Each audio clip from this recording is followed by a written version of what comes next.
106 miles per gallon. From a regular four-door sedan with a gasoline engine, built by a Chinese automaker most Americans have never heard of. Certified by Guinness World Records, Ford and GM just blew through $50 billion trying to convince you that electric trucks were the future. But while they were burning cash, China went the other direction entirely and built a hybrid engine so efficient it is approaching Formula One territory. So if a Chinese sedan can now get better mileage than a Prius on half a tank of gas, why exactly is your government telling you to buy a $60,000 EV? Make sure you subscribe because I break down every move these automakers make before your dealership does. What China just pulled off is only the beginning. The company is called Geely. If that name does not ring a bell, it should, because they own Volvo, they own Polestar, they own Lotus, they own Lynk & Co. and Zeekr. This is not some scrappy startup working out of a garage. Geely is one of the largest automakers on Earth, and on April 13, 2026, at an event in Hangzhou, China, they unveiled something called the IHEV system. That stands for Intelligent Hybrid Electric Vehicle. The centerpiece is a gasoline engine that hit 48.41% peak thermal efficiency. Guinness World Records was on site. They certified it. Then Geely strapped that engine into a sedan called the Emgrand, drove it around China's Hainan Island, and Guinness certified the fuel economy too. 2.22 liters per 100 kilometers. In American terms, that is 106 miles per gallon combined. The car is not a plug-in. It is not something you charge at home. You fill it up with gas and drive. The electric motor, which puts out 230 kilowatts, handles the low-speed stuff. The engine only kicks in when it can run at peak efficiency. The rest of the time, it stays off. That is the trick. The engine never wastes fuel because the system never lets it run in the zones where it would waste fuel. And Geely is not keeping this for one model. The Emgrand is first, then the Preface sedan at 59 miles per gallon, the Manjaro SUV at 50 miles per gallon, the Boyue crossover after that. 4 to 5 new hybrid models rolling out this year alone, all on the same platform that sits under the Volvo XC40 and the Polestar 2. But here's why that 48% number is such a big deal, and why every automaker in Detroit should be losing sleep over it. Think about the engine in whatever you are driving right now. If it is a normal gasoline car, somewhere between 65 and 75% of every dollar you spend on gas gets turned into heat. Just heat. Gone out the tailpipe and through the radiator. Your engine only converts about 25 to 30% of the fuel into actual motion. That is not a guess. That is the thermodynamic reality of nearly every car sold in America for the last 30 years. Toyota spent 2 decades trying to push that number higher. Their dynamic force 2.5-liter hybrid engine, the one in the Camry and the RAV4 and the Prius, hit about 41%. Engineers called it the most thermally efficient gasoline engine ever made. Mazda pushed their Skyactiv technology to around 40%. Those were the benchmarks. The ceiling that the entire industry agreed was about as good as it gets for a mass production car. Then BYD showed up. In May of 2024, BYD's founder Wang Chuanfu stood on a stage in Xi'an and announced their 5th-generation DM hybrid system. 46.06% thermal efficiency, 2.9 liters per 100 kilometers. And the price of the first car with that system, the Chin L sedan, started at the equivalent of about $13,770. That was not a typo. $13,770. Now Geely just leapfrogged BYD by another 2.5 points. To put 48.41% in perspective, Formula One power units run at about 50%. Geely just put near F1 engine efficiency into a family sedan that costs less than a loaded F150. Look, I am not an engineer, but I can read a price tag in a fuel gauge, and what I am seeing is a Chinese company selling a 59-mile-per-gallon sedan for the price of a used Camry, while Ford is asking $60,000 for an electric truck that loses range in the cold. Something does not add up, and it is not the Chinese math that is wrong. But Geely is not alone in this race, not even close, and that is what makes this so much bigger than one company. China's entire auto industry is locked in a thermal efficiency arms race right now, and the pace is honestly hard to keep up with. BYD held the record at 46% for about 2 years. Then in August of 2025, they pushed their DM 5.0 system even further, with a software and hardware update that dropped fuel consumption another 10%, down to 2.6 liters per 100 kilometers. and BYD is not charging luxury prices for this. The Chery L sedan with that system starts at the equivalent of around $13,000 in China. The Seal 06DM starts at around $19,000. These are not concept cars. They are on the road right now, selling by the millions. BYD moved over 2.26 million plug-in vehicles in 2025 alone, making them the largest EV and hybrid maker on Earth, ahead of Tesla. Chery, another major Chinese automaker, launched their fifth-generation super hybrid with 44.5% efficiency and a combined driving range of over 1,000 miles on a single tank plus a full battery. Then, in March of 2026, Changan unveiled their Blue Core engine at 44.28%, with the world's first 500-bar direct fuel injection system in a production hybrid. And then Geely dropped the 48.41 bomb a month later and reset the entire conversation. Every single one of these companies is openly targeting 50%. Geely has already committed to breaking that barrier by 2030. When you have 4 or 5 massive automakers all racing each other to squeeze more out of every drop of gasoline, the technology moves fast. And right now, it is only moving in one country. None of these breakthroughs are happening in Detroit. None of them are happening in Stuttgart or Wolfsburg or Tokyo. They are all happening in China. And they are all going into hybrids that regular people can actually afford. And you want to know who saw all of this coming? Toyota, the company that every EV cheerleader spent the last 5 years calling dinosaurs and laggards. Toyota's chairman, Akio Toyoda, has been saying publicly that fully electric cars will never capture more than about 30% of the global market. The industry mocked him. Analysts wrote him off. The media called Toyota a relic. Meanwhile, Toyota sold 4.43 million hybrids globally in 2025, a new record, accounting for over 42% of their total sales. They just posted the highest global sales volume of any automaker on the planet. And they did it without betting the company on batteries. The irony is that China did not just copy the hybrid playbook, they made it better. They out-Toyoted Toyota at Toyota's own game. Geely's 48.41% blows past Toyota's 41% dynamic force engine by a margin that took Japan 20 years to build in the first place. But wait until you see what the American and European automakers were doing with their money while China was perfecting the combustion engine. Ford CEO Jim Farley stood in front of investors in December of 2025 and announced a $19.5 billion write-down on the company's electric vehicle business. $19.5 billion. That is not a rounding error. That is the kind of money that builds factories, funds pensions, and keeps towns alive. The F-150 Lightning, the truck that was supposed to prove Ford could out-electric Tesla, is done. Production terminated. Farley called it a customer-driven shift, which is corporate speak for nobody was buying them. And the numbers back that up. Ford sold 84,113 EVs in all of 2025, down 14% from the year before. In Q4 alone, Ford EV sales dropped 52%. Meanwhile, Ford's hybrid sales hit a record 228,000 units that same year, up nearly 22%.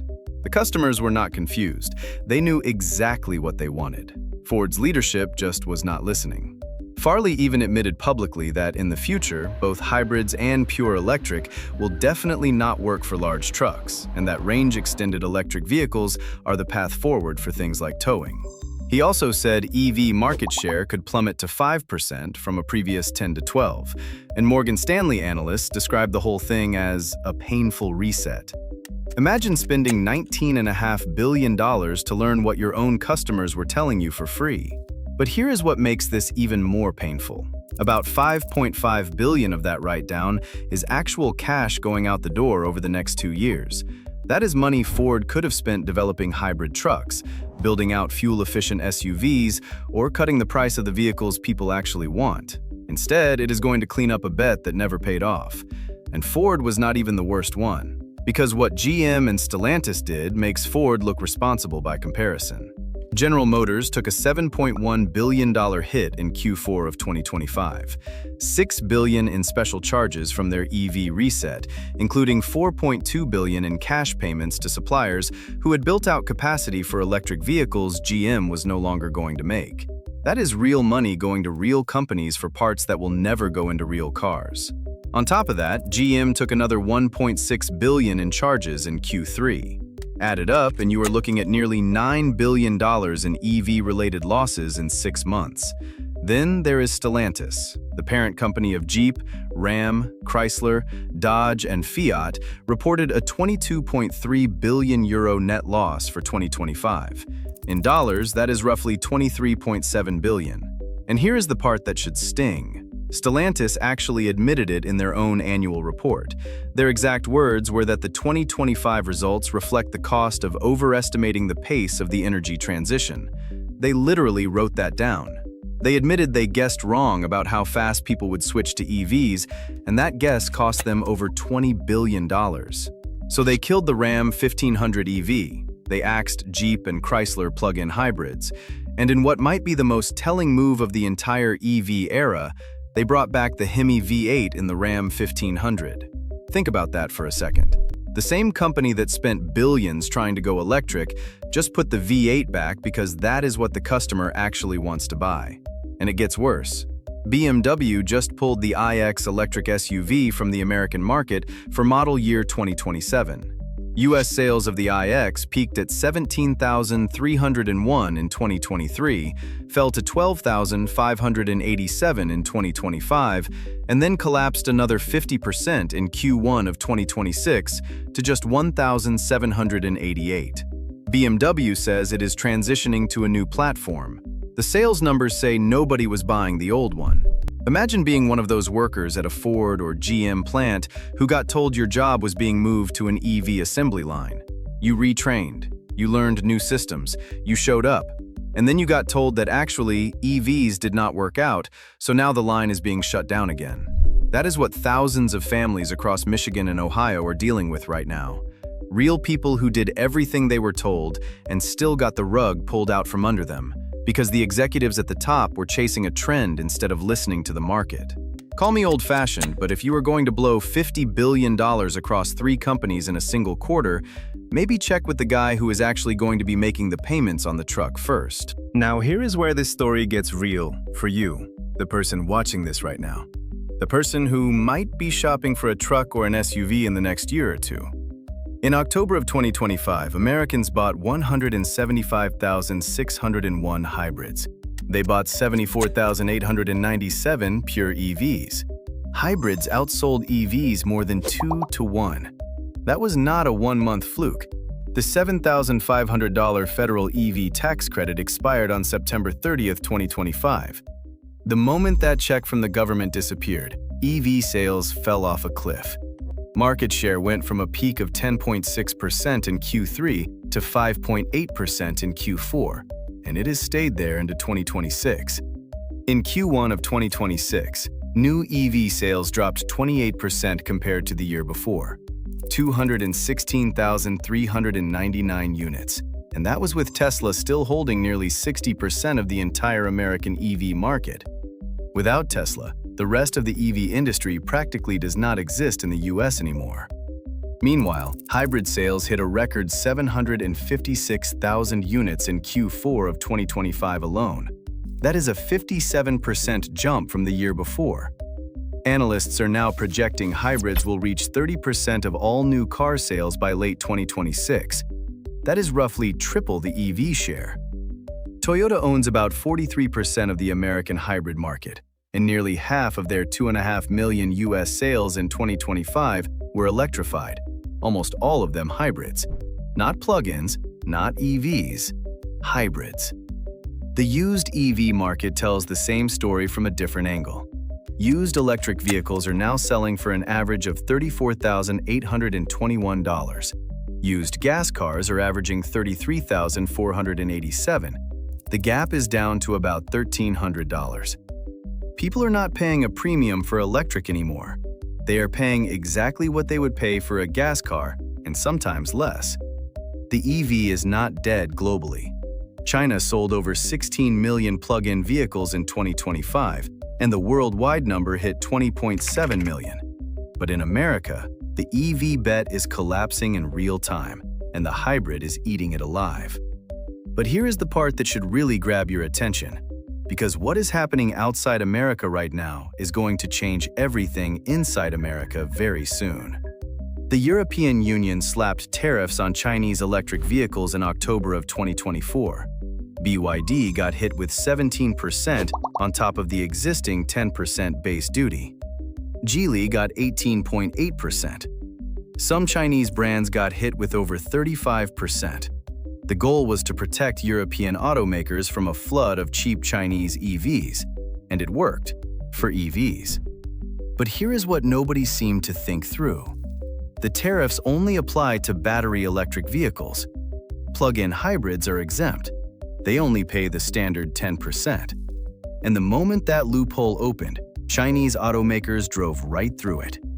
BYD's plug-in hybrid registrations in Europe in the first half of 2025 jumped 17,000% compared to the year before.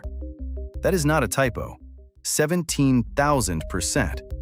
Their Seal U SUV became the #1 selling mid-size plug-in hybrid SUV in Europe, moving over 55,000 units in the first 9 months of 2025.